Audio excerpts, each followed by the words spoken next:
ನಮ್ಮೂರು ಒಂದು ಚಿಕ್ಕ ಊರು. ಇಲ್ಲಿ ಕನಿಷ್ಠ ಮೂಲಸೌಕರ್ಯ ಸಹ ಇಲ್ಲ. ಇಂಥ ಊರಲ್ಲಿ ಏನಾದರೂ ಬಿಸ್ನೆಸ್ ಮಾಡಬೇಕು ಅಂತಂದರೆ ತುಂಬ ಧೈರ್ಯ ಬೇಕು, ಅಥವಾ ಒಂದು 10 ಸಲ ಯೋಚನೆ ಮಾಡಬೇಕು ಬೇಡವೋ ಅಂತ. ಆದರೆ ಇಂಥ ಊರಲ್ಲಿ ಸಹ ಒಬ್ಬರು ಒಂದು ಬಿಸ್ನೆಸ್ ಶುರು ಮಾಡಿದ್ರು. ಆ ಬಿಸ್ನೆಸ್ ಏನಂತಂದರೆ, ಎಲ್ಲ ರೈತರಿಗೆ ಬೇಕಾಗಿರ್ತಕ್ಕಂಥ ಈ ರೈತ ಸಲಕರಣೆಗಳೇನಿರ್ತವೆ ಅವು ಒಂದು ಕಡೆ ಸಿಗೋ ಹಾಗೆ ಮಾಡಿದ್ರು. ಅದರಲ್ಲಿ ಒಂದು ಚಿಕ್ಕ ಪೈಪಿಂದ ಹಿಡಿದು ದೊಡ್ಡ ಪೈಪ್ವರೆಗೂ, ಒಂದು ಚಿಕ್ಕ ಕಬ್ಬಿಣದ ಐಟಮಿಂದ ಹಿಡಿದು ರೈತರಿಗೆ ಬೇಕಾಗಿರ್ತಕ್ಕಂಥ ಎಲ್ಲ ಕಬ್ಬಿಣದ ಐಟಮ್ಗಳು ಸಿಗೋವರೆಗೂ ನೋಡಿಕೊಂಡ್ರು. ನೀರಾವರಿಗೆ ಸಂಬಂಧಿಸಿದ ಯಾವುದೇ ಐಟಮ್ ಆದ್ರೂ ಅವ್ರ ಹತ್ರ ಸಿಗೋ ಥರ ನೋಡಿಕೊಂಡ್ರು. ಇಷ್ಟು ಸಾಕಾಗಿತ್ತು ಒಂದು ಒಳ್ಳೆ ಬಿಸ್ನೆಸ್ನ ಸೆಟಪ್ ಮಾಡೋಕ್ಕೆ. ಇದರಿಂದಾಗಿ ತಾಲೂಕು ಕೇಂದ್ರಗಳಿಗೆ ಹೋಗ್ತಿದ್ದಂಥ ಜನ ಊರಲ್ಲೇ ತಗೊಳ್ಳೋಕೆ ಶುರು ಮಾಡಿದ್ರು. ಈ ಸುತ್ತಮುತ್ತಲಿನ ಹಳ್ಳಿಗಳೇನಿದ್ದು ಆ ಎಲ್ಲ ಜನ ಸಹ ಈ ತಾಲೂಕು ಕೇಂದ್ರಗಳು ಅಥವಾ ಹತ್ತಿರದ ಟೌನ್ ಏನಿತ್ತು ಅಲ್ಲಿಗೆ ಹೋಗೋದ್ರ ಬದಲು ಈ ಹಳ್ಳಿಗೆ ಬಂದು ತಗೊಳ್ಳೋಕ್ಕೆ ಶುರು ಮಾಡಿದ್ರು. ಇದರಿಂದಾಗಿ ಇವ್ರಿಗೆ ತುಂಬ ಚೆನ್ನಾಗಿ ಬಿಸ್ನೆಸ್ ಕ್ಲಿಕ್ ಆಯಿತು. ಅಷ್ಟೇ ಅಲ್ಲ, ಈಗ ಕೂಡ ತುಂಬ ಚೆನ್ನಾಗಿ ನಡೀತಾ ಇದೆ. ಇಲ್ಲಿ ಏನರ್ಥ ಅಂದರೆ, ಒಂದು ನಮಗೆ ರಿಸ್ಕ್ ತಗೊಳ್ತಕ್ಕಂಥ ಕೆಪಾಸಿಟಿ ಇರಬೇಕು, ಡಿಸಿಷನ್ ಕರೆಕ್ಟಾಗಿ ಮಾಡಬೇಕು, ಜಾಗನ ಸರಿಯಾಗಿ ಹುಡುಕಬೇಕು. ಇದು ಎಲ್ಲ ಬಿಸ್ನೆಸ್ಸಲ್ಲೂ ತುಂಬ ಇಂಪಾರ್ಟೆಂಟ್. ನಾವು ಇವತ್ತಿನ ವಿಡಿಯೋದಲ್ಲಿ ಕೃಷಿ ಸಂಬಂಧಿತ ಬಿಸ್ನೆಸ್ಗಳು ಹಾಗೂ ಅವಕಾಶಗಳನ್ನು ಕುರಿತು ಮಾತಾಡ್ತಾ ಹೋಗೋಣ. ನನ್ನ ಹೆಸರು ಹರ್ಷಿತ್ BR. ನೀವು ನನ್ನ ಚಾನಲ್ಗೆ ಮೊದಲನೇ ಸಾರಿ ಬಂದಿದ್ದರೆ ದಯವಿಟ್ಟು ಸಬ್ಸ್ಕ್ರೈಬ್ ಮಾಡೋದನ್ನು ಮರಿಬೇಡಿ. 1840ರಲ್ಲಿ ಅಮೆರಿಕಾದ ಕ್ಯಾಲಿಫೋರ್ನಿಯಾದಲ್ಲಿ ಚಿನ್ನದ ಗಣಿ ಸಿಗುತ್ತೆ. ಇಲ್ಲಿ ಏನಪ್ಪ ಅಂತಂದರೆ, ಅವಾಗೇನು ರಿಸ್ಟ್ರಿಕ್ಷನ್ಸ್ ಇರಲ್ಲ, ಯಾರು ಬೇಕಾದರೂ ಹೋಗ್ಬಿಟ್ಟು ಚಿನ್ನ ಹುಡುಕ್ಬೋದಾಗಿರುತ್ತೆ. ತುಂಬ ಜನ ಬಂದ್ಬಿಟ್ಟು ಚಿನ್ನ ಹುಡ್ಕೋಕ್ಕೆ ಶುರು ಮಾಡ್ತಾರೆ.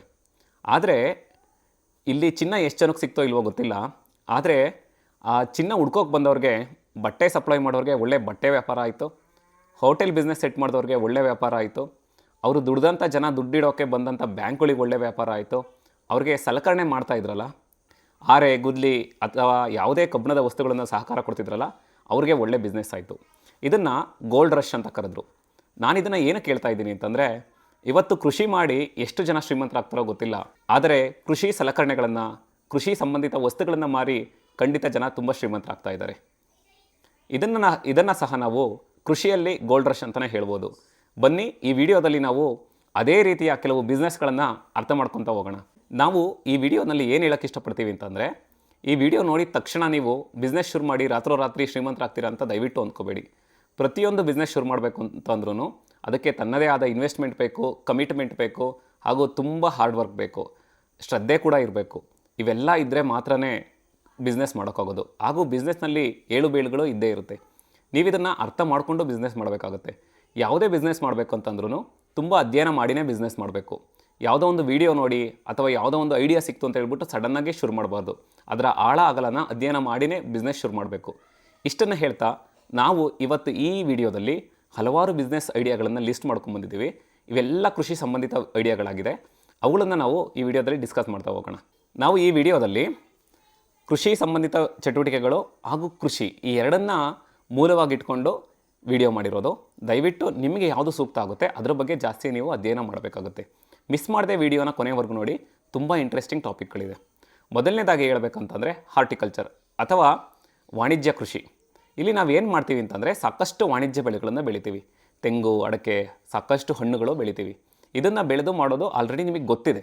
ನಮ್ಮ ದೇಶ ಅಭಿವೃದ್ಧಿ ಹೊಂದುತ್ತಿರುವ ದೇಶ. ಏನಂತ ಅಂದರೆ, ಜನ ದಿನದಿಂದ ದಿನಕ್ಕೆ ಜಾಸ್ತಿ ಹಣನ ದುಡಿತಾ ಹೋಗ್ತಾರೆ.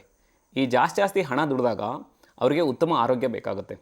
ಉತ್ತಮ ಆರೋಗ್ಯ ಅಂತ ಬಂದಾಗ ಉತ್ತಮ ತರಕಾರಿಗಳು, ಉತ್ತಮ ಹಣ್ಣುಗಳಿಂದ ಮಾತ್ರನೇ ಸಾಧ್ಯ. ಅದು ಈ ಉತ್ತಮ ತರಕಾರಿ ಮತ್ತು ಉತ್ತಮ ಹಣ್ಣುಗಳನ್ನು ಯಾರು ಕೊಡಬೇಕು? ರೈತರೇ ಕೊಡಬೇಕು. ಹೇಗೆ ಕೊಡಬೇಕು? ನಾವು ಬೆಳಿಬೇಕು, ಅವ್ರಿಗೆ ಕೊಡಬೇಕು ಅಲ್ವಾ? ಹೀಗಿದ್ದಾಗ ನಮ್ಮ ದೇಶದಲ್ಲಿ ತರಕಾರಿ ಮತ್ತು ಹಣ್ಣುಗಳಿಗೆ ಸಾಕಷ್ಟು ಬೇಡಿಕೆ ಮುಂದೆ ತುಂಬ ಜಾಸ್ತಿ ಆಗುತ್ತೆ. ಅದರಲ್ಲೂ ನಾವು ಉತ್ತಮ ರೀತಿಯಲ್ಲಿ ಬೆಳೆದು ಕೊಟ್ಟಾಗ ಇದಕ್ಕೆ ಸಾಕಷ್ಟು ಬೆಲೆ ಬಂದೇ ಬರುತ್ತೆ. ಹೇಗೆ ಅಂತ ಅಂದರೆ, ನಾವು ಕೆಲವು ಸಲ ಏನು ಮಾಡ್ತೀವಿ ಅಂತಂದರೆ, 10 ಎಕರೆ 15 ಎಕರೆ ಇದ್ದಾಗ ಯಾವುದೋ ಒಂದೇ ಬೆಳೆ ಬೆಳೆದ್ಬಿಟ್ಟು ಅದನ್ನು ಕೈ ಸುಟ್ಕೊಳ್ಳೋ ಸಾಧ್ಯತೆ ಜಾಸ್ತಿ ಇರುತ್ತೆ. ಇಲ್ಲಿ ನಾವು ಏನು ಮಾಡಬೇಕಂತಂದರೆ, ಒಂದು ನಮ್ಮದೇ ಬ್ರ್ಯಾಂಡ್ ಬಿಲ್ಡ್ ಮಾಡೋಕ್ಕೆ ತುಂಬ ಪ್ರಯತ್ನ ಪಡಬೇಕು. ಈ ಬ್ರ್ಯಾಂಡ್ ಅಂದರೆ ಹೇಗೆ? ನಾವು ಇವಾಗ ಒಂದು 5 ಎಕರೆ ಜಮೀನಿದೆ ಅಂತಂದರೆ ನಾವು 4ರಿಂದ 5 ಬೆಳೆನ ಮಾಡಬೇಕು. ಅದರಲ್ಲಿ ನಮ್ಮದೇ ಆದ ಪ್ಯಾಕೇಜಿಂಗ್ ಮಾಡಬೇಕು. ಅದರಲ್ಲಿ 4ರಿಂದ 5 ಹಣ್ಣುಗಳು, 4ರಿಂದ 5 ತರಕಾರಿಗಳನ್ನು ಹಾಕಿ ಜನಗಳಿಗೆ ನಾವೇ ತಲುಪಿಸ್ತಕ್ಕಂಥ ಕೆಲಸನ ಮಾಡೋ ಪ್ರಯತ್ನ ಮಾಡಬೇಕು. ಈಗ ಉದಾಹರಣೆಗೆ, ನನ್ನ ಸ್ನೇಹಿತರೊಬ್ಬರಿದ್ದಾರೆ. ಅವರು ಕೋಲಾರದ ಹತ್ರ ಇದ್ದಾರೆ. ಕೋಲಾರದಿಂದ ಬೆಂಗಳೂರಿಗೆ ತುಂಬ ಹತ್ರ ಆಗುತ್ತೆ.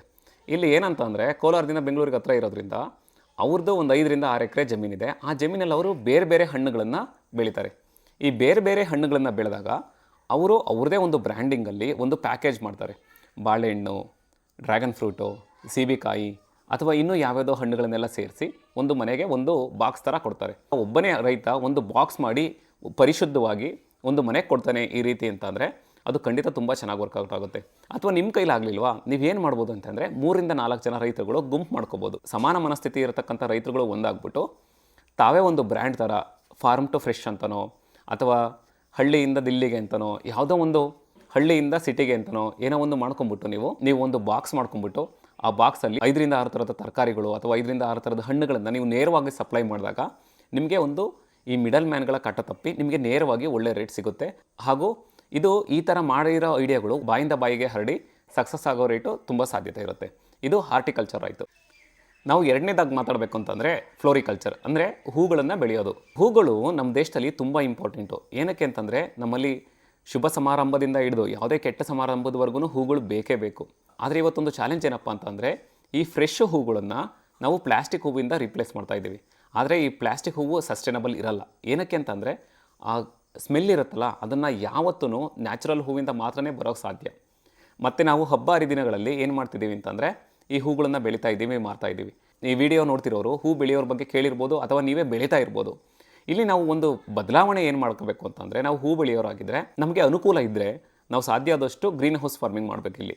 ಈ ಗ್ರೀನ್ ಹೌಸ್ ಫಾರ್ಮಿಂಗ್ ಮಾಡೋದ್ರಿಂದ ನಿಮಗೆ ಉತ್ತಮ ರೀತಿಯ ಬೆಳೆ ಬರುತ್ತೆ ಹಾಗೂ ಇಳುವರಿ ಚೆನ್ನಾಗಿ ಬರೋದ್ರಿಂದ ಒಳ್ಳೆ ಕ್ವಾಲಿಟಿ ಕೂಡ ಚೆನ್ನಾಗಿ ಬರುತ್ತೆ. ಆದರೆ ಇಲ್ಲಿ ಒಂದು ಸಜೆಷನ್ ಏನಪ್ಪ ಅಂತಂದರೆ, ನೀವು ಈಗ ತುಂಬ ಜನ ನಮ್ಮ ಕಡೆ ಏನು ಮಾಡ್ತಾರೆ ಅಂತಂದರೆ ಸೇವಂತಿಗೆ ಹೂವು, ಬಟನ್ಸ್ ಹೂವು ಅದನ್ನೇ ಬೆಳೆದು ಮಾರ್ತಾ ಇರ್ತಾರೆ. ಆದರೆ ಕೆಲವೊಂದು ಸಲ ಒಳ್ಳೆ ರೇಟ್ ಸಿಗುತ್ತೆ, ಕೆಲವೊಂದು ಸಲ ರೇಟ್ ಹಾಗೆ ಬಿದ್ದೋಗುತ್ತೆ. ನಾನಿಲ್ಲಿ ಬೆಳೆಯೋರಿಗೆ ಏನು ಸಜೆಷನ್ ಕೊಡ್ತೀನಪ್ಪ ಅಂತಂದರೆ, ಕೇವಲ ಒಂದು ಹೂವಿಗೆ ಸೀಮಿತ ಆಗಬೇಡ್ರಿ ನೀವು. ಏನಕ್ಕೆ ಅಂತಂದರೆ ಒಂದು ಹೂವಿಗೆ ಸೀಮಿತ ಆದರೆ ಕೆಲವು ಸೀಸನ್ಗಳಿಗೆ ಮಾತ್ರ ನೀವು ಸೀಮಿತ ಆಗಿಬಿಡ್ತೀರ. ನಿಮಗೆ ವರ್ಷ ಇಡೀ ದುಡ್ಡು ಮಾಡೋಕ್ಕಾಗಲ್ಲ. ಇದಕ್ಕೋಸ್ಕರ ನೀವೇನು ಮಾಡಬೇಕಂತಂದರೆ, ಈಗ ಸೇವಂತಿಗೆ ಬೆಳೆಯೋರು ಅದ್ರ ಜೊತೆ ಸುಗಂಧರಾಜ ಬೆಳಿಬೋದು, ಗ್ಲಾಡಿಯೋಲಸ್ ಬೆಳಿಬೋದು, ಕನಕಾಂಬರ ಬೆಳಿಬೋದು, ಮಲ್ಲಿಗೆ ಬೆಳಿಬೋದು. ಮಲ್ಲಿಗೆ ಬೆಳೆಯೋರಂತೂ ತುಂಬ ಜನ ಕಡಿಮೆ ಆಗೋಗ್ಬಿಟ್ಟಿದ್ದಾರೆ. ಗುಲಾಬಿ ಬೆಳಿಬೋದು, ಟ್ಯುಲಿಪ್ ಬೆಳಿಬೋದು. ಇದನ್ನೆಲ್ಲಾದರೂ ನೀವು ಸರಿಯಾದ ರೀತಿಯಲ್ಲಿ ಅರ್ಥ ಮಾಡ್ಕೊಂಡು ಬೆಳೆದಾಗ ನೀವು ಹೇಗೆ ಮಾಡ್ಬೋದಪ್ಪ ಅಂತಂದರೆ, ಪ್ರತಿದಿನ ಬರ್ತಕ್ಕಂಥ ಹೂ ಬೆಳಿಬೋದು, ವಾರಕ್ಕೆ ಬರ್ತಕ್ಕಂಥ ಹೂ ಬೆಳಿಬೋದು, ಸೀಸನ್ನಲ್ಲಿ ಬರ್ತಕ್ಕಂಥ ಹೂ ಬೆಳಿಬೋದು. ಇದರಿಂದಾಗಿ ನಿಮ್ಮ ಆದಾಯ ತುಂಬ ಚೆನ್ನಾಗಿ ಇಂಪ್ರೂವ್ ಆಗುತ್ತೆ. ಇಲ್ಲಿ ನಾನು ಏನು ಸಜೆಷನ್ ಕೊಡ್ತೀನಿ ಅಂತಂದರೆ, ನೀವು ನೇರವಾಗಿ ಮಾರ್ಕೆಟ್ಗೆ ಹೋಗೋದಕ್ಕಿಂತ ಇನ್ನೂ ಒಂದು ಉತ್ತಮ ಐಡಿಯಾ ಅಂತಂದರೆ, ನೀವು ಯೋಚನೆ ಮಾಡಿ, ನೀವು ಇವಾಗ ಗ್ಲಾಡಿಯೋಲಸ್ ಬೆಳೆದಿದ್ದೀರಾ ಅಥವಾ ಸುಗಂಧರಾಜ ಬೆಳೆದಿದ್ದೀರಾ. ನಿಮ್ಮ ಸುತ್ತಮುತ್ತ ಇರತಕ್ಕಂಥ ಈ ಮದುವೆಗಳಲ್ಲಿ ಈ ಡೆಕೋರೇಷನ್ ಮಾಡ್ತಾರಲ್ಲ, ಅವ್ರನ್ನೇನಾದರೂ ನೇರವಾಗಿ ಕಾಂಟ್ಯಾಕ್ಟ್ ಇಟ್ಕೊಂಡ್ಬಿಟ್ರೆ ನೀವು ಅವ್ರಿಗೆ ನೇರವಾಗಿ ಸಪ್ಲೈ ಮಾಡ್ಬೋದು. ಈಗ ಯೋಚನೆ ಮಾಡಿ, ನಿಮ್ಮ ಊರಲ್ಲಿರ್ತಕ್ಕಂಥ ಈ ಮದುವೆ ಡಿಸೈನ್ ಮಾಡೋರು ಅಥವಾ ಈ ಡೆಕೋರೇಷನ್ ಮಾಡೋರು ಸಾಮಾನ್ಯವಾಗಿ ಬೆಂಗಳೂರಿಂದ, ತುಮಕೂರಿಂದ ಅಥವಾ ಯಾವುದೋ ಒಂದು ಜಿಲ್ಲಾ ಘಟಕದಿಂದ ಈ ಹೂಗಳನ್ನು ತೊಗೊಂಬಂದು ಇಲ್ಲಿ ಡಿಸೈನ್ ಮಾಡ್ತಾ ಇರ್ತಾರೆ. ಅಂಥವ್ರಿಗೆ ನೀವು ನೇರವಾಗಿ ಸಪ್ಲೈ ಮಾಡಿದಾಗ ನಿಮಗೆ ಮಾರ್ಕೆಟ್ಗಿಂತ ಒಳ್ಳೆ ರೇಟ್ ಸಿಗುತ್ತೆ, ಅವ್ರಿಗೆ ಮಾರ್ಕೆಟ್ಗಿಂತ ಒಂದು ಸ್ವಲ್ಪ ಕಡಿಮೆ ರೇಟಿಗೆ ಸಿಗುತ್ತೆ.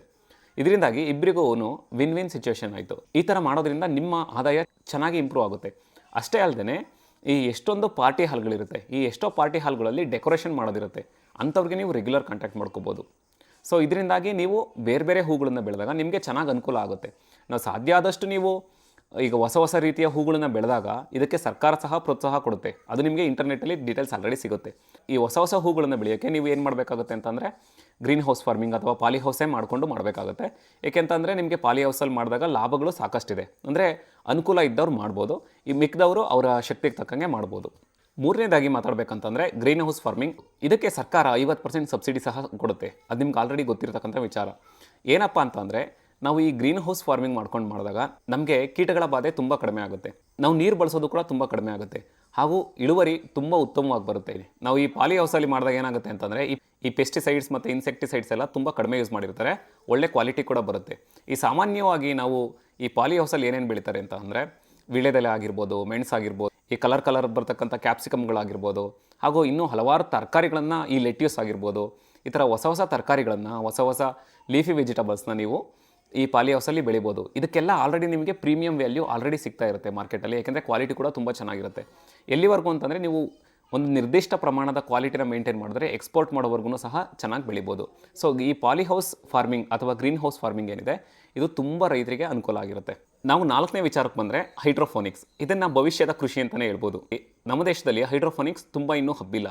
ನಮ್ಮ ದೇಶದಲ್ಲಿ ಸುಮಾರು ಕಡೆ ಭೂಮಿ ಇನ್ನೂ ತುಂಬ ಚೆನ್ನಾಗಿದೆ, ಹಾಗಾಗಿನೇ ನಾವು ಹೈಡ್ರೋಫೋನಿಕ್ಸ್ ಬಗ್ಗೆ ಅಷ್ಟು ತಲೆ ಕೆಡಿಸ್ಕೊಂಡಿಲ್ಲ. ಆದರೆ ತುಂಬ ಜನ ಆಲ್ರೆಡಿ ಹೈಡ್ರೋಫೋನಿಕ್ಸ್ನ ಶುರು ಮಾಡಿದ್ದಾರೆ. ಏನಪ್ಪ ಅಂತಂದರೆ, ಈ ಹೈಡ್ರೋಫೋನಿಕ್ಸ್ ಮಾಡೋಕ್ಕೆ ನಿಮಗೆ ತುಂಬ ಖರ್ಚು ಸಹ ಬರುತ್ತೆ. ನೀವು ಒಂದು ಪಾಲಿ ಹೌಸ್ ಕಟ್ಬಿಟ್ಟಿದ್ದೀರಾ ಅಂತಂದರೆ ಅದಕ್ಕೊಂದು 50 ಲಕ್ಷ ಖರ್ಚು ಬಂದಿದ್ರೆ ಅದರೊಳಗಡೆ ನೀವು ಈ ಹೈಡ್ರೋಫೋನಿಕ್ಸ್ ಮಾಡ್ತೀವಿ ಅಂತಂದರೆ ಇನ್ನೂ ಒಂದು 20-30 ಲಕ್ಷ ಜಾಸ್ತಿ ಖರ್ಚಾಗುತ್ತೆ. ಇಲ್ಲಿ ಮಣ್ಣಿನ ಸಹಾಯ ಇಲ್ಲದೇ ನಾವು ಕೃಷಿ ಮಾಡ್ತೀವಿ. ಈ ಹೈಡ್ರೋಫೋನಿಕ್ಸಲ್ಲಿ ಏನು ಮಾಡ್ತಾರೆ ಅಂತಂದರೆ ಈ ಪಾಲಿ ಹೌಸ್ ಒಳಗಡೆ ಟ್ರೇ ರೀತಿ ಎಲ್ಲ ಕಟ್ಬಿಟ್ಟು ಅದರಲ್ಲಿ ಈ ಕೋಕೋಪೀಟ್ ಅಥವಾ ಹುಲ್ಲಿನ ಹಸ್ಕ್ ಅಥವಾ ಬೇರೆ ಯಾವುದೋ ಒಂದು ಮಾಧ್ಯಮದ ಮೂಲಕ ಅವರು ಕೃಷಿ ಮಾಡೋಕ್ಕೆ ಪ್ರಯತ್ನ ಪಡ್ತಾರೆ. ಇಲ್ಲಿ ಮಣ್ಣನ್ನು ಈ ಕೋಕೋಪೀಟ್, ಮರದ ಹೊಟ್ಟು ಅಥವಾ ಹುಲ್ಲಿನಿಂದ ರೀಪ್ಲೇಸ್ ಮಾಡಿರ್ತಾರೆ. ಹಾಗಾಗಿ ನಮಗೆ ಇಲ್ಲಿ ಏನಾಗುತ್ತೆ ಅಂದರೆ ಮಣ್ಣಿನ ಅವಶ್ಯಕತೆನೇ ಇರಲ್ಲ. ಮಣ್ಣಿನ ಅವಶ್ಯಕತೆ ಇಲ್ಲದೆ ಇದ್ದಾಗ ಇಲ್ಲಿ ಒಂದು ಚಾಲೆಂಜ್ ಏನಪ್ಪ ಅಂತಂದರೆ ನಾವು ಈಗ ಏನೇನು ಗೊಬ್ಬರ ಕೊಡ್ತೀವಿ ಮಣ್ಣಿಗೆ ಆ ಗೊಬ್ಬರ ಯಾವನ್ನೂ ಇಲ್ಲಿ ಕೊಡೋಕ್ಕಾಗಲ್ಲ. ಮತ್ತು ಇನ್ನೊಂದು ಏನಪ್ಪ ಅಂತಂದರೆ ನಾವು ಈ ಗೊಬ್ಬರಗಳನ್ನು ಹೇಗೆ ಕೊಡಬೇಕು? ಈ ಗೊಬ್ಬರಗಳನ್ನು ನಾವು ಕೆಮಿಕಲಿಂದನೇ ಕೊಡಬೇಕಾಗುತ್ತೆ. ಈ ಕೆಮಿಕಲ್ ಹೇಗಿರುತ್ತೆ? ಸುಮಾರು ಸಾಕಷ್ಟು ಟೆಸ್ಟಿಂಗ್ ಆಗಿರತಕ್ಕಂಥ ರೆಸಿಡ್ಯೂ ಫ್ರೀ ಕೆಮಿಕಲ್ಗಳನ್ನೇ ಇಲ್ಲಿ ಕೊಡಬೇಕಾಗುತ್ತೆ. ನಾವಿಲ್ಲಿ ಯಾವುದೇ ರೀತಿ ಆರ್ಗ್ಯಾನಿಕ್ ಗೊಬ್ಬರನ ಕೊಡೋಕ್ಕಾಗಲ್ಲ. ಆದರೆ ಇಲ್ಲಿ ಪ್ರಾಡಕ್ಟ್ ಏನು ಬರುತ್ತೆ ಅದನ್ನು ಸಾಕಷ್ಟು ಟೆಸ್ಟ್ಗಳಿಗೆ ಒಳಪಡಿಸಿ ಅದು ತಿನ್ನೋಕ್ಕೆ ಯೋಗ್ಯ ಅಂತ ಬಂದ ಮೇಲೇ ಅದನ್ನು ತಿನ್ನಬೇಕಾಗುತ್ತೆ.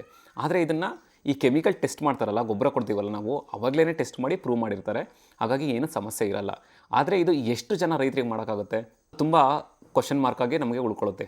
ಏನಕ್ಕೆ ಅಂತಂದರೆ ನಮ್ಮ ದೇಶದಲ್ಲಿ ಇವತ್ತೂ ಚಿಕ್ಕ ರೈತರೇ ಜಾಸ್ತಿ ಇದ್ದಾರೆ. ಆದರೆ ದೊಡ್ಡ ದೊಡ್ಡ ರೈತರೇನಿದ್ದಾರೆ ಅವರು ಆಲ್ರೆಡಿ ಈ ಹೈಡ್ರೋಫೋನಿಕ್ಸ್ ಬಗ್ಗೆ ತುಂಬಾ ತಲೆ ಕೆಡಿಸ್ಕೊತಾ ಇದ್ದಾರೆ. ಕಾರಣ ಇಷ್ಟೇ, ಇವಾಗ ಆಲ್ರೆಡಿ ನಮ್ಮ ದೇಶದಲ್ಲಿ ಮಣ್ಣಿನ ಫಲವತ್ತತೆ ಕಡಿಮೆ ಆಗ್ತಾ ಹೋಗ್ತಾ ಇದೆ. ಇದೇ ರೀತಿ ಮಣ್ಣಿನ ಫಲವತ್ತತೆ ಕಡಿಮೆ ಆಗ್ತಾ ಹೋದಂಗೆ ನಾವು ಹೈಡ್ರೋಫೋನಿಕ್ಸ್ಗಳನ್ನೇ ಮೂವ್ ಆಗಬೇಕಾಗುತ್ತೆ. ಉದಾಹರಣೆಗೆ ನಾವಿವಾಗ ಯುರೋಪ್ ಕಂಟ್ರೀಸ್ ತೊಗೊಂಡ್ರೆ, ಅಮೆರಿಕಾ ತೊಗೊಂಡ್ರೆ, ಅಲ್ಲಿ ಆಲ್ರೆಡಿ ಈ ಹೈಡ್ರೋಫೋನಿಕ್ಸ್ ತುಂಬ ಇಂಪ್ಲಿಮೆಂಟ್ ಆಗಿದೆ. ಸೊ ನಮ್ಮ ದೇಶದಲ್ಲೂ ಕೂಡ ಈ ಹೈಡ್ರೋಫೋನಿಕ್ಸ್ ಬರುತ್ತೆ. ಆದರೆ ಇಲ್ಲಿ ಒಂದು ಚಾಲೆಂಜ್ ಏನಪ್ಪ ಅಂತಂದರೆ ನಾವು ಇಲ್ಲಿ ಹೈಡ್ರೋಫೋನಿಕ್ಸಲ್ಲಿ ಬೆಳೆದಾಗ ನಮಗೆ ಅದಕ್ಕೆ ಖರ್ಚು ತುಂಬ ಜಾಸ್ತಿ ಬಂದಿರುತ್ತೆ. ಈ ಖರ್ಚು ಜಾಸ್ತಿ ಬಂದಿರತಕ್ಕಂಥ ಪದಾರ್ಥನ ಅಥವಾ ಉತ್ಪನ್ನನ ನಾವು ಅತಿ ಹೆಚ್ಚು ಬೆಲೆಗೇ ಮಾರಬೇಕಾಗುತ್ತೆ. ಅದನ್ನು ಕೊಂಡುಕೊಳ್ಳೋಕ್ಕೆ ಮಾರ್ಕೆಟ್ನ ಸೃಷ್ಟಿ ಮಾಡೋದು ತುಂಬ ಅಗತ್ಯ ಇರುತ್ತೆ. ಫಿಟ್ನೆಸ್ ಬಗ್ಗೆ ಯೋಚನೆ ಮಾಡೋರು ಅಥವಾ ಆರೋಗ್ಯದ ಬಗ್ಗೆ ಯೋಚನೆ ಮಾಡೋರು ಈ ರೀತಿಯ ಉತ್ಪನ್ನಗಳನ್ನು ಕೊಂಡುಕೊಳ್ಳೋಕ್ಕೆ ರೆಡಿ ಇರ್ತಾರೆ. ಯಾವಾಗಲೂ ಅದಕ್ಕೆ ಒಂದು ಪ್ರೀಮಿಯಂ ಪ್ರೈಸ್ ಕೊಡಲೇಬೇಕಾಗುತ್ತೆ. ಸೊ ಇದು ಒಂದು ಹೈಡ್ರೋಫೋನಿಕ್ಸಲ್ಲಿರ್ತಕ್ಕಂಥ ಚಾಲೆಂಜ್. ಮತ್ತು ಹೈಡ್ರೋಫೋನಿಕ್ಸ್ ಒಂದು ದೊಡ್ಡ ಅವಕಾಶ ಕೂಡ. ಏನಕ್ಕೆ ಅಂತಂದರೆ ಮುಂದೆ ನಮ್ಮ ಭೂಮಿ ಹಾಳಾದಷ್ಟು ನಾವು ಬುದ್ಧಿವಂತರಾಗಲಿಲ್ಲ ಅಂತಂದರೆ ಹೈಡ್ರೋಫೋನಿಕ್ ತುಂಬ ದೊಡ್ಡ ಮಾರ್ಕೆಟ್ ಆಗಿ ಓಪನ್ ಆಗುತ್ತೆ. ಇದನ್ನು ಜನ ಯಾವಾಗಲೂ ತಲೆಯಲ್ಲಿ ಇಟ್ಕೊಂಡಿರಬೇಕು. ಕೃಷಿಯಲ್ಲಿ ನಾವು ಒಂದು ಎಕೋಸಿಸ್ಟಮ್ನ ಬಿಲ್ಡ್ ಮಾಡಬೇಕು ಅಂತಂದರೆ ನಮಗೆ ಡೈರಿ ಫಾರ್ಮಿಂಗಿಂದ ಮಾತ್ರ ಸಾಧ್ಯ. ಏನಕ್ಕೆ ಅಂತಂದರೆ ನಾವು ಮನೆಯಲ್ಲಿ ಎಷ್ಟೋ ಹಸುಗಳು ಕಟ್ಕೊಂಡ್ರೆ ಅದಕ್ಕಿಂತ ನಾವು ಮೇವು ಬೆಳಿತೀವಿ. ಅಷ್ಟಲ್ಲದೆ ಅದರಿಂದ ಬರ್ತಕ್ಕಂಥ ಗಂಜು ಸಗಣಿಯನ್ನು ಯೂಸ್ ಮಾಡಿಕೊಂಡು ನಮ್ಮ ತೋಟಕ್ಕೆ ಅಥವಾ ಹೊಲಕ್ಕೆ ಹಾಕ್ಕೊಂಡು ನಮಗೆ ಬೇಕಾಗಿರೋದನ್ನೆಲ್ಲ ಎಲ್ಲ ಬೆಳಿತೀವಿ. ಅಂದರೆ ನಾನು ಇಲ್ಲಿ ಏನು ಹೇಳ್ತಿದ್ದೀನಿ ಅಂತಂದರೆ ನಿಮಗೆ ಡೈರಿ ಫಾರ್ಮಿಂಗ್ ಮಾಡೋದ್ರಿಂದ ನಿಮಗೊಂದು ಎಕೋಸಿಸ್ಟಮ್ ಸೃಷ್ಟಿ ಆಗುತ್ತೆ ಇಲ್ಲಿ. ಸೊ ಡೈರಿ ಫಾರ್ಮಿಂಗ್ ನಮ್ಮ ನೆಕ್ಸ್ಟ್ ಐಡಿಯಾ. ಇದು ಆಲ್ರೆಡಿ ತುಂಬ ಜನ ಮಾಡ್ತಿದ್ದೀರಾ, ತುಂಬ ಒಳ್ಳೆಯದು ಕೂಡ. ಇದರಲ್ಲಿ ರೀತಿಯ ಆಹಾರ ಕ್ರಮಗಳನ್ನು ನಮ್ಮ ಪ್ರಾಣಿಗಳಿಗೆ ನಾವು ಏನು ಸಾಕ್ತಾ ಇರ್ತೀವಿ, ಹಸು ಆಗಿರ್ಬೋದು, ಎಮ್ಮೆ ಆಗಿರ್ಬೋದು, ಅದನ್ನು ಅವಕ್ಕೆ ಸರಿಯಾದ ರೀತಿಯ ಊಟನ ಕೊಡಬೇಕಾಗುತ್ತೆ. ಸರಿಯಾದ ರೀತಿಯ ಆಹಾರ ಕ್ರಮಗಳನ್ನು ನಾವು ಸಾಕ್ತಕ್ಕಂಥ ಪಶುಗಳಿಗೆ ನೋಡ್ಕೊಳ್ಳೋದು ತುಂಬ ಇಂಪಾರ್ಟೆಂಟ್ ಆಗುತ್ತೆ. ಏನಕ್ಕೆ ಅಂತಂದರೆ ನಾವು ಸರಿಯಾದ ರೀತಿಯ ಪೌಷ್ಟಿಕಾಂಶಯುಕ್ತ ಆಹಾರ ಕೊಟ್ಟಾಗ ಮಾತ್ರ ಅವು ಒಳ್ಳೆ ರೀತಿಯ ಹಾಲನ್ನು ಕೊಡ್ತೇವೆ. ನಾವು ಅದನ್ನು ಒಳ್ಳೆ ರೀತಿಯಲ್ಲಿ ಸೇಲ್ ಮಾಡ್ಬೋದು. ಏನಕ್ಕೆ ಅಂತಂದರೆ ನಮ್ಮ ದೇಶ ಇವತ್ತು ಆಲ್ರೆಡಿ ಅತಿ ದೊಡ್ಡ ದೇಶ ಆಗಿದೆ ಹಾಲು ಉತ್ಪಾದನೆಯಲ್ಲಿ, ನಂಬರ್ 1 ಇದ್ದೀವಿ. ಆದರೂ ಕೂಡ ನಾವು ಇವತ್ತಿಗೂ ಒಳ್ಳೆ ಕ್ವಾಲಿಟಿ ಹಾಲನ್ನು ಸ್ವೀಡನ್, ಡೆನ್ಮಾರ್ಕ್, ನ್ಯೂಜಿಲೆಂಡಿಂದ ಇಂಪೋರ್ಟ್ ಮಾಡ್ಕೊತಾ ಇದ್ದೀವಿ. ನಂಬರ್ 1 ನಾವೇ ಇದ್ದೀವಿ ಹಾಲು ಉತ್ಪಾದನೆಯಲ್ಲಿ. ಆದರೂ ಕೂಡ ಇವತ್ತು ನಾವು ಗುಣಮಟ್ಟದ ಹಾಲನ್ನು ಮತ್ತು ಹಾಲಿನ ಪದಾರ್ಥಗಳನ್ನು ಬೇರೆ ದೇಶಗಳನ್ನು ಇಂಪೋರ್ಟ್ ಮಾಡ್ಕೊತಾ ಇದ್ದೀವಿ. ಇದು ಒಂದು ದೊಡ್ಡ ಗ್ಯಾಪೇ ಇದೆ. ಇದಕ್ಕೆ ಏನು ಮಾಡಬೇಕಂತಂದರೆ ನೀವು ಉತ್ತಮ ಗುಣಮಟ್ಟದ ಹಾಲನ್ನು ಉತ್ಪಾದನೆ ಮಾಡಿ ನೀವೇ ನೇರವಾಗಿ ಗ್ರಾಹಕರಿಗೆ ತಲುಪಿಸ್ತಕ್ಕಂಥ ಕೆಲಸ ಮಾಡ್ಬೋದು. ನಾವು ಬೇರೆ ಇನ್ನೊಂದು ವೀಡಿಯೋನಲ್ಲಿ ಬ್ಯಾಕ್ವರ್ಡ್ ಇಂಟಿಗ್ರೇಷನ್ ಬಗ್ಗೆ ಎಕ್ಸ್ಪ್ಲೇನ್ ಮಾಡಿದ್ವಿ. ನೀವು ಆ ವಿಡಿಯೋನಲ್ಲಿ ಬ್ಯಾಕ್ವರ್ಡ್ ಇಂಟಿಗ್ರೇಷನ್ ಯೂಸ್ ಮಾಡಿಕೊಂಡು ಡೈರಿ ಫಾರ್ಮಿಂಗಲ್ಲಿ ನೀವು ಹೇಗೆ ಮುಂದಕ್ಕೆ ಬರ್ಬೋದು ಅನ್ನೋದು ಆಲ್ರೆಡಿ ನಾವು ಎಕ್ಸ್ಪ್ಲೇನ್ ಮಾಡಿರೋದ್ರಿಂದ ಆ ಪಾಯಿಂಟ್ನ ನಾವು ಸ್ಕಿಪ್ ಮಾಡ್ತಾ ಇದ್ದೀವಿ. ಡೈರಿ ಫಾರ್ಮಿಂಗ್ ನಿಮಗೆ ತುಂಬ ದುಡ್ಡು ತಂದು ಕೊಡುತ್ತೆ, ತುಂಬ ಕೆಲಸ ಕೂಡ ಇರುತ್ತೆ. ಆದರೆ ಇಲ್ಲಿ ನೀವು ಉತ್ತಮ ಗುಣಮಟ್ಟದ ಹಾಲನ್ನು ಹೇಗೆ ಪ್ರೊಡ್ಯೂಸ್ ಮಾಡ್ತೀರಾ ಅನ್ನೋದು ನಿಮ್ಮ ಮೇಲಿರುತ್ತೆ. ನಾವಿವಾಗ ಡಿಸ್ಕಸ್ ಮಾಡೋಕೆ ಹೋಗ್ತಿರೋದು ತುಂಬ ಇಂಪಾರ್ಟೆಂಟ್ ಬಿಸ್ನೆಸ್. ಏನಕ್ಕೆ ಅಂತಂದರೆ ನೀವು ಅಗ್ರಿಕಲ್ಚರ್ ಆಗಿರ್ಬೋದು ಅಥವಾ ಹಾರ್ಟಿಕಲ್ಚರ್ ಆಗಿರ್ಬೋದು, ನೀವು ಏನೇ ಮಾಡಬೇಕಂದ್ರೂ ನಿಮಗೆ ಸಪ್ಲೈ ಅವಶ್ಯಕತೆ ತುಂಬ ಇರುತ್ತೆ. ಈಗ ನೀವು ತರಕಾರಿ ಬೆಳಿಬೇಕು ಅಂತಂದ್ರೂ ಪ್ರತಿಯೊಂದು ತರಕಾರಿ ಬೀಜ ಅಥವಾ ಗಿಡಗಳು ಬೇಕು. ಹಾಗೂ ನೀವೊಂದು ಯಾವುದೋ ಗಿಡ ಹಾಕ್ತೀರಾ ಅಂತಂದರೆ ತೆಂಗಿನ ಸಸಿ ಆಗಿರ್ಬೋದು, ಅಡಿಕೆ ಸಸಿ ಆಗಿರ್ಬೋದು, ಅವಕಾಡೋ ಆಗಿರ್ಬೋದು, ಯಾವುದೇ ಗಿಡ ಹಾಕ್ತೀರಾ ಅಂತಂದ್ರೂ ಗಿಡಗಳು ಬೇಕು. ಈ ಗಿಡಗಳನ್ನು ಯಾರು ಪೂರೈಕೆ ಮಾಡ್ತಾರೆ?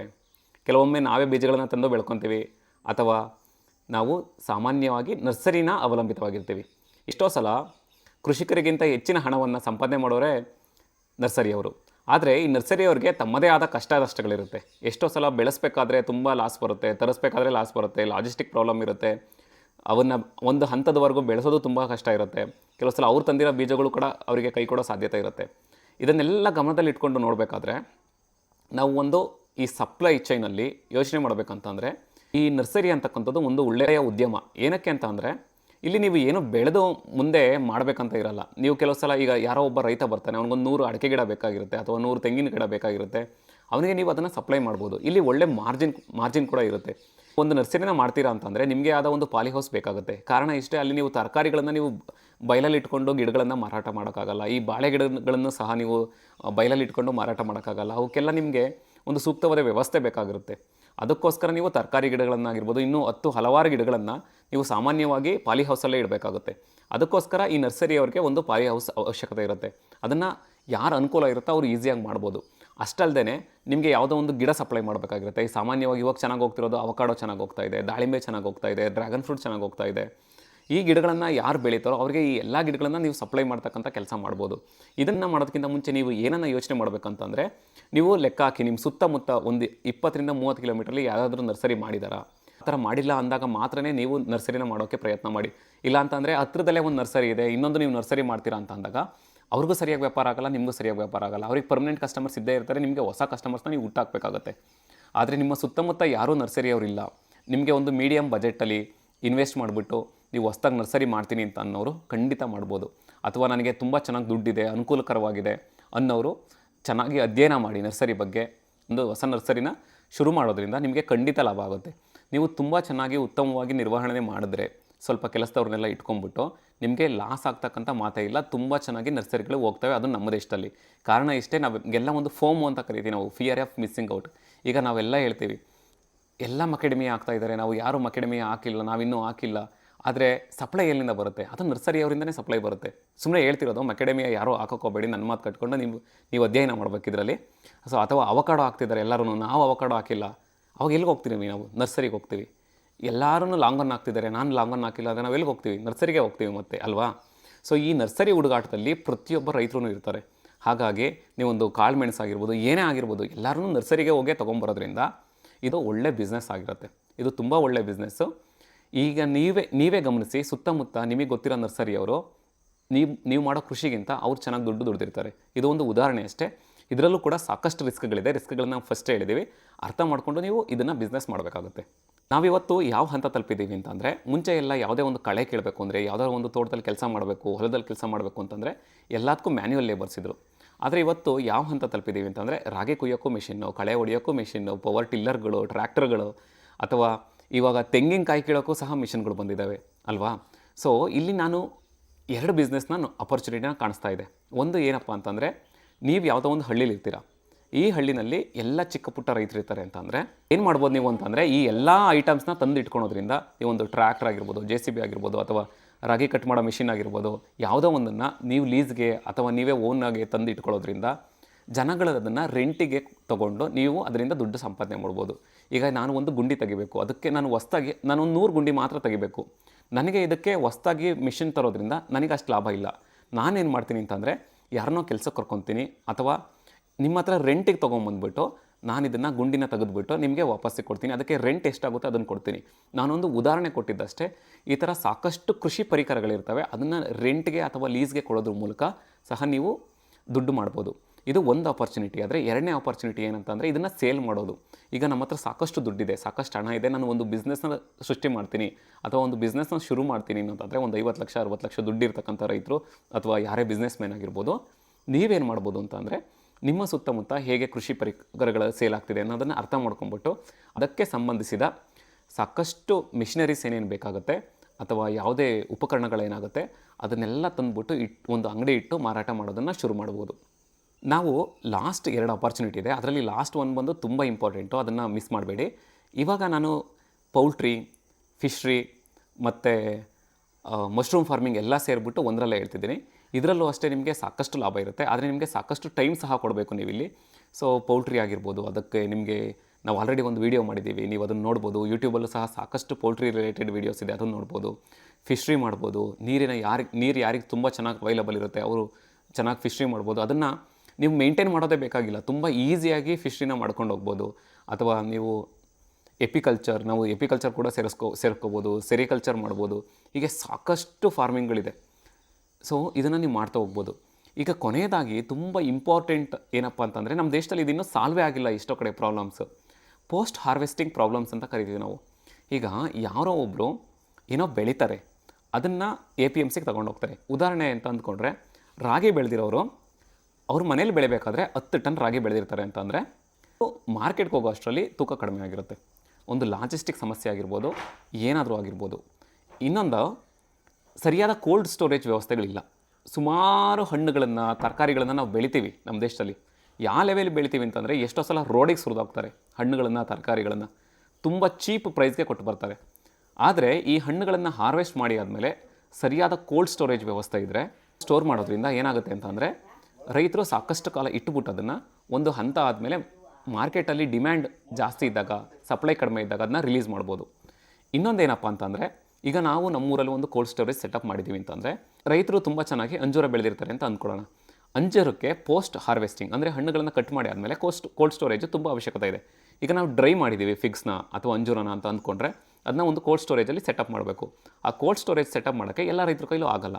ಅದಕ್ಕೆ ಅದರದೇ ಆದ ಲಾಭ ನಷ್ಟಗಳಿದೆ, ಇನ್ವೆಸ್ಟ್ಮೆಂಟ್ ಬೇಕಾಗುತ್ತೆ. ಇಲ್ಲಿ ಏನಂತಂದರೆ, ಒಂದು 50 ಜನ 20 ಜನ ಎಷ್ಟು ರೈತರು ಇರ್ತಾರೋ ಅಷ್ಟು ಜನ ಸೇರಿ ಒಂದು ಸೆಟಪ್ ಮಾಡಿದ್ರೆ, ಒಂದು ಕೋಲ್ಡ್ ಸ್ಟೋರೇಜ್ ಸೆಟಪ್ ಮಾಡಿದ್ರೆ ಅದನ್ನು ರೆಂಟ್ಗೆ ಕೊಡ್ಬೋದು. ಅಥವಾ ಇದಕ್ಕೆ ಗೌರ್ಮೆಂಟ್ ಸಬ್ಸಿಡಿ ಕೂಡ ನಿಮಗೆ ಸಾಕಷ್ಟು ಸಿಗುತ್ತೆ. ಒಬ್ಬ ಯಾರಾದರೂ ರೈತ ಈ ಥರ ಒಂದು ಸೆಟಪ್ ಮಾಡಿ, ನೋಡಪ್ಪ ನಿನಗೆ ಏನು ಬೇಕು, ನೀನೊಂದು ಡ್ರ್ಯಾಗನ್ ಫ್ರೂಟ್ ಬೆಳಿತೀಯ ಅಲ್ವಾ, ನೀನೊಂದು ಡ್ರ್ಯಾಗನ್ ಫ್ರೂಟ್ ತಂದುಬಿಟ್ಟು ನನ್ನ ಕೋಲ್ಡ್ ಸ್ಟೋರೇಜಲ್ಲಿ ಇಟ್ಟಿರೋ, ನೀನು ತಿಂಗಳಿಗಿಷ್ಟು ಅಥವಾ ದಿನಕ್ಕಿಷ್ಟು ಅನ್ನೋ ಥರ ಒಂದು ಚಾರ್ಜಸ್ ಕೊಡು. ನಿನಗೆ ಯಾವಾಗ ಬೇಕೋ ಆವಾಗ ತೊಗೊಂಡೋಗು. ನಿನಗೆ ಮಾರ್ಕೆಟಲ್ಲಿ ಡಿಮ್ಯಾಂಡ್ ಜಾಸ್ತಿ ಇದ್ದು ಸಪ್ಲೈ ಕಡಿಮೆ ಇದ್ದಾಗ ನೀನು ಅದನ್ನು ರಿಲೀಸ್ ಮಾಡ್ಕೊ. ಈ ಥರನೂ ಮಾಡ್ಬೋದು. ಇದು ಒಂದಾದರೆ, ನಮ್ಮ ದೇಶದಲ್ಲಿ ಇವತ್ತಿಗೂ ಸಹ ಲಾಜಿಸ್ಟಿಕ್ ಪ್ರಾಬ್ಲಮ್ ಸಿಕ್ಕಾಬಟ್ಟೆ ಇದೆ. ನಾವು ಕಟಾವು ಮಾಡಬೇಕಾದ್ರೆ ಇರೋ ತೂಕ ಒಂದು, ಜನಗಳಿಗೆ ತಲುಪಬೇಕಾದ್ರೆ ಅಥವಾ ಮಾರ್ಕೆಟಿಗೆ ತಲುಪಬೇಕಾದ್ರೆ ಇರೋ ತೂಕ ಒಂದು. ಇದು ಸಾಕಷ್ಟು ಚಾಲೆಂಜ್ ಇದೆ. ಇಲ್ಲಿ ಏನಪ್ಪ ಅಂತಂದರೆ, ನಿಮಗೆ ಸಾಕಷ್ಟು ಆಪರ್ಚುನಿಟಿ ಇಲ್ಲಿ ಓಪನ್ ಆಗುತ್ತೆ. ಒಂದು, ಜನರಿಗೆ ಸರಿಯಾಗಿ ಸ್ಟೋರೇಜ್ ವ್ಯವಸ್ಥೆ ಮಾಡ್ತಕ್ಕಂಥ ವ್ಯವಸ್ಥೆ ಮಾಡಿಬಿಟ್ರೆ, ಈ ಪ್ರಾಬ್ಲಮ್ನ ನೀವು ಸಾಲ್ವ್ ಮಾಡಿದ್ರೆ ನಿಮಗೆ ಖಂಡಿತ ಸಾಕಷ್ಟು ದುಡ್ಡಾಗುತ್ತೆ. ಎರಡನೇದು ಲಾಜಿಸ್ಟಿಕ್. ಸರಿಯಾದ ರೀತಿಯಲ್ಲಿ ಇವತ್ತು ನಾವು ತಿಪ್ಟೂರಲ್ಲಿ ಏನೋ ಬೆಳೆದ್ರೆ ಸರಿಯಾದ ರೀತಿಯಲ್ಲಿ ಬೆಂಗಳೂರಿಗೆ ತಲುಪಿಸೋ ವ್ಯವಸ್ಥೆ ಮಾಡಿದ್ರೆ ಅದು ಕೂಡ ಪ್ರಾಬ್ಲಮ್ ಸಾಲ್ವ್ ಆಗುತ್ತೆ. ನಾನು ಲಾರ್ಜ್ ಕ್ವಾಂಟಿಟಿನಲ್ಲಿ ಮಾತಾಡ್ತಾ ಇರೋದು. ನಿಮ್ಗೆ ಹೇಗೆ ಆಗುತ್ತೆ ಆಗ ಅನುಕೂಲ ಮಾಡ್ಕೋಬೋದು.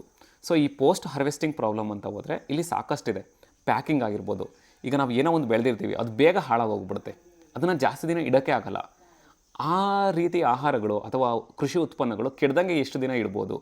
ಅದಕ್ಕೆಲ್ಲ ನೀವು ಸಮಸ್ಯೆಗಳಿಗೆ ಪರಿಹಾರ ಹುಡುಕ್ತಾ ಹೋದರೆ, ಟೆಕ್ನಾಲಜಿನ ಜಾಸ್ತಿ ಬಳಸ್ತಾ ಹೋದರೆ ನಿಮಗೆ ಸಾಕಷ್ಟು ಹಣ ಮಾಡೋ ಸಾಧ್ಯತೆಗಳು ಈ ಕ್ಷೇತ್ರದಲ್ಲಿ ಇದೆ. ಸೊ ಲಾಸ್ಟ್ ಪ್ರಾಬ್ಲಮ್ ಏನಿತ್ತೋ ಅದನ್ನು ನಾನು ನಿಮಗೆ ಬಿಟ್ಟಿದ್ದೀನಿ. ಅಷ್ಟೇ ಅಲ್ಲ, ಇದಲ್ಲದೆ ನೀವು ಬೇರೆ ಯಾವುದಾದ್ರೂ ಕೃಷಿ ಸಂಬಂಧಿತ ಬಿಸ್ನೆಸ್ ಮಾಡ್ತಾಯಿದ್ರೆ ದಯವಿಟ್ಟು ಕಮೆಂಟ್ ಬಾಕ್ಸಲ್ಲಿ ತಿಳಿಸಿ. ಈ ವಿಡಿಯೋ ಯಾರಿಗಾದ್ರೂ ಅನುಕೂಲ ಆಗ್ಬೋದು, ದಯವಿಟ್ಟು ಅವ್ರ ಜೊತೆ ಶೇರ್ ಮಾಡಿ. ಈ ವಿಡಿಯೋನ ಕೊನೆವರೆಗೂ ನೋಡಿದ್ದಕ್ಕಾಗಿ ತುಂಬ ಧನ್ಯವಾದಗಳು.